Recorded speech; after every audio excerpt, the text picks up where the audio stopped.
When the king died, England almost collapsed, but one forgotten queen kept it together. If she had failed to stay calm, if she had allowed panic to spread through the royal court, England might have collapsed into chaos years earlier than history remembers. Because when kings fail, it is not always warriors who save kingdoms. Sometimes it is silence.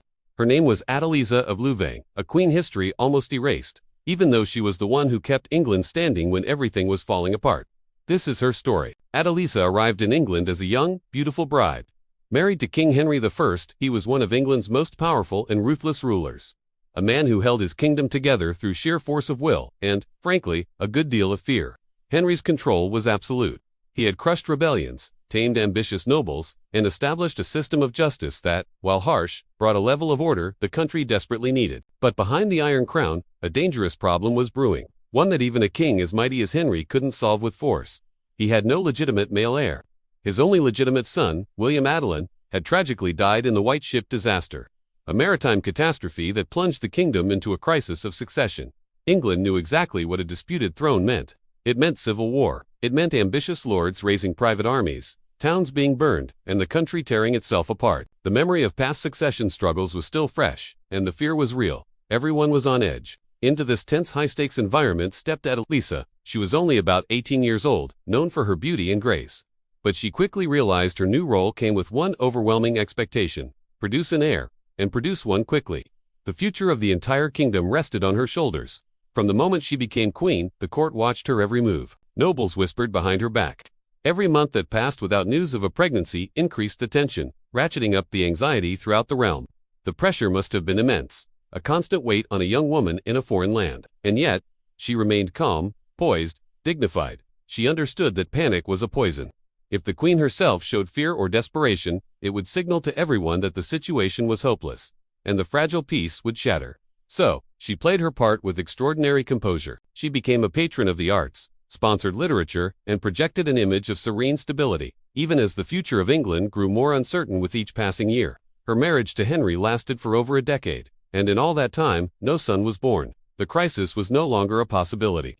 It was an inevitability. Then, the moment everyone dreaded finally arrived. King Henry I died suddenly while in Normandy. The iron grip that had held England together for 35 years was gone. The throne was officially empty and fiercely contested. Henry had made his barons swear to support his daughter, Empress Matilda, but oaths were easily broken when a crown was at stake. Another powerful claimant, Stephen of Blois, the king's own nephew, was ambitious and ready to seize his chance. The barons were divided. Factions began to form. England stood on the absolute edge of disaster. This was the moment when most queens, especially a childless dowager queen, would disappear into the shadows of history. They would retreat to a convent, become a political pawn, or simply fade into obscurity. Adeliza did not. In the most dangerous and uncertain hours following the king's death, she became the quiet stabilizer. She didn't make a bold claim for power herself. She didn't provoke the rival factions or try to rally an army. She didn't seize the treasury. Instead, she did something far more important and far more difficult. She held the court together. Think about the chaos of that moment. The king is dead. No one knows who is in charge. Rumors are flying.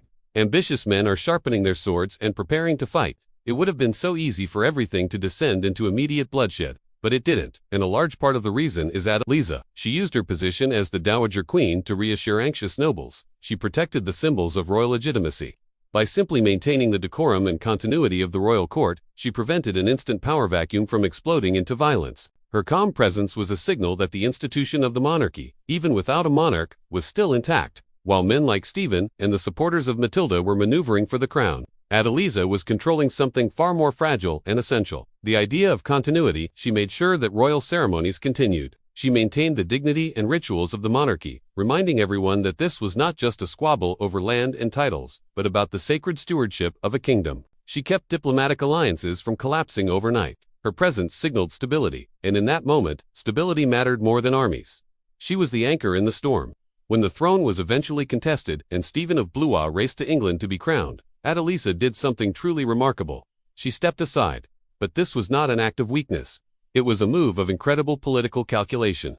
She could have thrown her support behind Matilda, Henry's chosen heir. She could have contested Stephen's claim. Doing either would have made her a central figure in the coming conflict. But it also would have been the spark that ignited the civil war she had worked so hard to prevent. She refused to be that spark. She understood what the power-hungry men around her did not. Sometimes the strongest move is knowing when not to fight. The wisest action is to remove yourself as a source of conflict. By accepting the new reality and not resisting Stephen's coronation, she diffused a potentially explosive situation. She chose the long-term survival of the kingdom over any personal ambition or loyalty to one faction. After Stephen was secure on the throne, Adeliza quietly retired to her dower lands, which included the formidable Arundel castle. No rebellion, no plotting for revenge, no lingering ambition for power. In England, while still facing a terrible civil war known as the Anarchy, survived its most dangerous and immediate transition barely. The initial explosion was averted, in large part thanks to her restraint. History, as it so often does, focused on the battles that followed. It wrote epic tales about King Stephen and Empress Matilda, about their sieges, their betrayals, and their bloodshed. The narrative became all about the clash of armies and the rivalry for the crown. And in focusing on the noise of war, it completely forgot the woman who provided the crucial silence that prevented an even faster, more total collapse. It forgot the queen who held the kingdom together right after the king's death, when it was at its most vulnerable. Queen Adeliza never ruled England as a monarch in her own right, but she held it together when no one else could. She chose restraint over power, stability over glory, the survival of the kingdom over her own ambition, and precisely because she did not chase fame, because she did not put her own name at the center of the story, history nearly erased her. Her greatest contribution was her quiet, calculated inaction, and history rarely celebrates that. But now you know the truth. Empires and kingdoms don't only fall on battlefields. They don't just crumble under the weight of invading armies. They often fall from within, when panic takes hold, when institutions break down, and when calm disappears. And at England's moment of greatest peril, Queen Adeliza was the calm that kept the nation alive. If you enjoyed this story of a forgotten queen, make sure to like this video and subscribe to the channel for more hidden histories. And let me know in the comments what topic or historical figure you'd like me to cover next. Your support helps bring these incredible stories back to life. Thanks for watching.